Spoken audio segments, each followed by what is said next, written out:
Nimmakuru master మా మనోడు hero Rajendra Prasad గారు ముఖ్య పాత్రధారి. ఆ పేరు కూడా నేనే పెట్టాను. ఎందుకంటే రాజేంద్ర ప్రసాద్ ఆయన నిమ్మకూరులో పుట్టారు. వాళ్ళ నాన్నగారు టీచర్ అన్న తర్వాత తెలిసింది. సో ఈయన వేసేది కూడా ఉత్తమ ఉపాధ్యాయుడి క్యారెక్టర్. అంటే 99% ఈ క్యారెక్టర్కి ఒక నేషనల్ అవార్డు వస్తుంది. అంత మంచి క్యారెక్టర్ అయింది. సో ఆయనతో మా మనోడు చేయడం, అది కూడా రెండో సినిమా వాడు చేసుకున్న అదృష్టం. మొదటి సినిమా భారతీరాజా గారు ఇళయరాజా గారు కాంబినేషన్ చేశాడు. శ్యామ్ సెల్వన్, మామూలుగా మేము పెట్టిన పేరు శ్యామ సుందర్. తెలుగు పేరు కన్నా తమిళ్లో శ్యామ్ సెల్వన్ అంది తమిళకి. సో తెలుగు కూడా అలాగే కంటిన్యూ అయిపోతుంది. ఇది కాకుండా మళ్ళీ రామ్ గోపాల్ వర్మ గారి చీఫ్ అసోసియేట్, ఆయన సినిమా కూడా ఒప్పుకున్నాడు.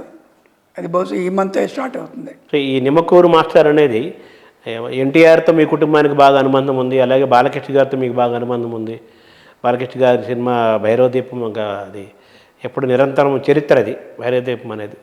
ఇప్పుడు ఆ ఊరిలో పుట్టిన రాజేంద్ర ప్రసాద్ గారి ఆయన సినిమాలో వేయటము, ఎన్టీఆర్తో అనుబంధం ఉన్న మాధవపెద్ది ఎన్టీఆర్ కుటుంబం గొప్ప అనుబంధము. సో మీకు ఏమనిపిస్తుంది సార్ ఒకసారి ఇవన్నీ గుర్తుకొస్తున్నాయా ఆ నందమూరి అనుబంధాలు? నందమూరి అనే ఫ్యామిలీతో 50s నుంచి మా గోఖలే గారు, రామారావు గారు విజయాలో ముఖ్యంగా చాలా అద్భుతమైన పనులు చేసుకున్నారు. వాళ్ళు కలిసి పనిచేశారు. పాతాళ భైరవి, మాయాబజార్, జగదేక వీరుని కథ, ముఖ్యంగా ఇలా చెప్పుకుంటూ పోతే గుణమ్మ కథ, ఎన్నో సినిమాలు అంటే రామారావు గారి జీవితంలో చెప్పుకునే అద్భుతమైన సినిమాలు. మా గోఖలే గారి చిన్న ఆయన ఆర్ట్ డైరెక్టర్గా ఇద్దరు కలిసి పనిచేశారు. అనంతమ్ములా ఉండేవారు. మా మాధవపతి సత్యం గారు కూడా అంతే. అలాగే నెక్స్ట్ జనరేషన్లో నేను బాలయ్య బాబు, ఆ నెక్స్ట్ జనరేషన్లో తారక్ బాలరామాయణ నేనే చేశాను. సో ఇవన్నీ ఒక అదృష్టం అంతే, అంతమించి. జూనియర్ ఎన్టీఆర్ మొట్టమొదటి సినిమా అతను బాలుడిగా వేసిన బాలరామాయణకి మీరే మ్యూజిక్ డైరెక్ట్ చేశారు.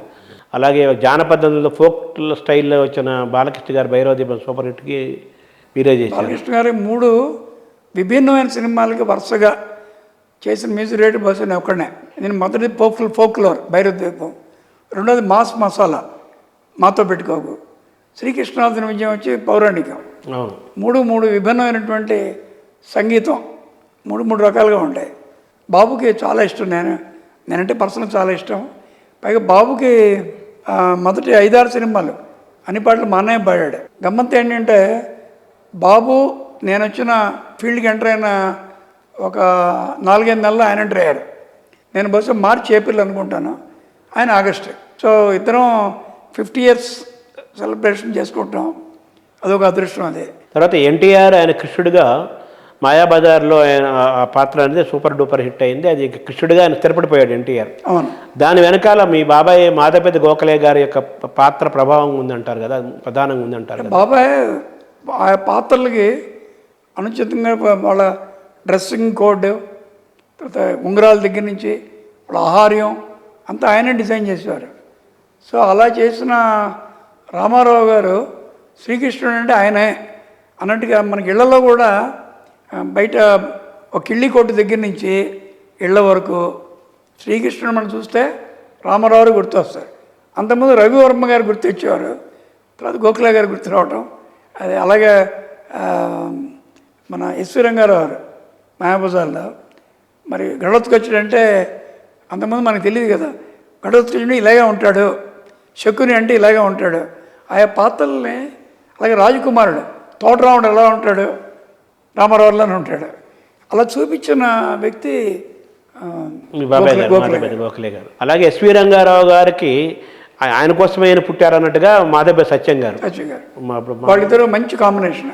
వివాహ భోజనము, పద్యాలు. మనకి రాజ్ కపూర్, ముఖేష్, ఎన్టీ రామారావు గారు ఘంటసాల, తర్వాత కృష్ణ గారు, ఎస్వి బాలసుబ్రహ్మణ్యం గారు, ఈ కాంబినేషన్స్ ఎలా ఉన్నాయో ఎస్వి రంగారావు మాధవపెద్ది సత్యం గారు, రేలంగి రమణారెడ్డి, మాధవపెద్ది సత్యం గారు అనేది ఒక కాంబినేషన్. అదో అదృష్టం. పైగా ఇప్పుడు నందమూరి వారితో ఎం అంటే మాధవపెద్ది, ఎం తర్వాత లెటర్ ఏంటి ఎన్నే కదా. సో నందమూరి. సో మాకు అటువంటి అనుబంధం భగవంతుడు ఏర్పరిచింది. అది నాకు తెలిసినంత. అలాగే మీ బ్రదర్, మీ అన్నగారు మాధవపెద్ది రమేష్ గారు కూడా బాలకృష్ణతో బాగా అనుబంధం ఉంది కదా. బాగా మొదటి పిక్చరు తాతమ్మ కళ, తర్వాత రామ్ రహీం, వేములవాడ భీమకవి, దానవీర సూరకర్ణ వరకు అన్నీ మానే పాడాడు. బాలకృష్ణ గారితో ఆయన ప్లేబ్యాక్. ఆల్ సాంగ్స్, అన్ని పద్యాలు అన్నీ వాడే. తర్వాత ఇక బాలసుబ్రహ్మణ్యం గారు వచ్చి ఇక ఆయన దీంతో ఇదైంది. తర్వాత ఒకసారి మీ మ్యూజికల్ జర్నీని మనం సమీక్షించుకొని ఒకసారి మళ్ళీ వెనక్కి వెళ్ళి చూస్తే మీ సినిమాలు బాగా హిట్ అని బాగా పాపులర్ అయిన సినిమాలు బాలకృష్ణ సినిమాలు, రాజేంద్ర ప్రసాద్. ప్రసాద్ నా ఫస్ట్ పిక్చర్ కూడా హైహానాయక బాగుండబట్టి నాకు వరుసగా ఆఫర్స్ వచ్చాయి. అవును. సో హైహానాయక, బృందావనం, తర్వాత రంభారాంబాబు కూడా నాకు అప్పట్లో మంచి పేరు వచ్చిన సినిమా. అలాగే పుట్టింటి గౌరవం, మాతో పెట్టుకోకు, అన్ని రకాల సినిమాలకి మ్యూజిక్ చేయడం ఒక ఎత్తు. అలాగే చాలా రకాల సీరియల్స్ ఈటీవీలో వాటికి మ్యూజిక్ చేయడం, అలాగే ఆల్ ఇండియా రేడియోలో డైరెక్ట్గా ఏ గ్రేడ్ తీసుకోవడం, ఇవన్నీ ఏంటంటే నాకు నదీ ప్రవాహం లాంటిది నా జీవితం. నది ఒకచోట ఆగదు కదా.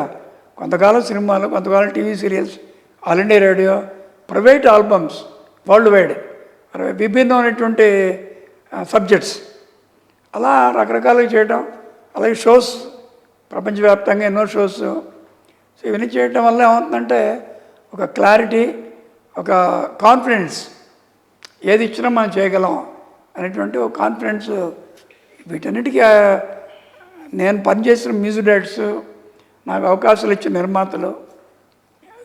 రాజేంద్ర ప్రసాద్, బాలకృష్ణ గురించి మాట్లాడుకునే క్రమంలో మేడం సినిమా అనేది ఒక ప్రయోగం కదా. అవును, అంతకుముందు వచ్చింది టూట్సీ అని ఇంగ్లీష్లో, తర్వాత మన నరేష్ చేశారు. అయితే ఇక్కడ ఏంటంటే రాజేంద్ర ప్రసాద్ ఆయనే డబ్బింగ్ చెప్పుకున్నాడు. అంతేకాకుండా మొదటి పాట బాలు గారితో పాడించాను, మహిళా ఇక నిద్ర నుంచి మేలుకో, లేడీ వాయిస్తో. బాలు గారి జీవితంలో ఫుల్ సాంగ్, లేడీ సాంగ్ పాడింది అదొకటే. తర్వాత ఆయన అమెరికా వెళ్ళారు, ఇంకొక పాట ఉంది, డ్యూట్ పాడాలి, నేనే పాడతాను, రికార్డ్ చేయన్నాడు రాజేంద్ర ప్రసాద్ గారు. సో ఆయన చిత్రతో చేశాను అది. సో ఆయనతో కూడా ఒక పాట పాడించే ఒక అదృష్టం. అలాగే సంగీత శ్రీనివాసరావు రాసిన పాటకు నేను మ్యూజిక్ చేయడం, విరిసినది వసంతగానం, ఇవన్నీ అనుకోని ఇవన్నమాట. రాజేంద్ర ప్రసాద్తో పాట పాడించడము, అలాగే బాలు గారితో లేడీ వాయిస్తో పాట పాడించడము, అలాగే సంగీత శ్రీనివాస గారు రాసిన పాటకి మీరు మ్యూజిక్ చేయటము, ఇవన్నీ కూడా విశిష్టమైన అంశాలు, అనుకోని అదృష్టాలు. అలాగే రాజేంద్ర ప్రసాద్ గారితో బృందావనం, మేడమ్మ కాకుండా రంభారాంబాబు అంతని చేశాను.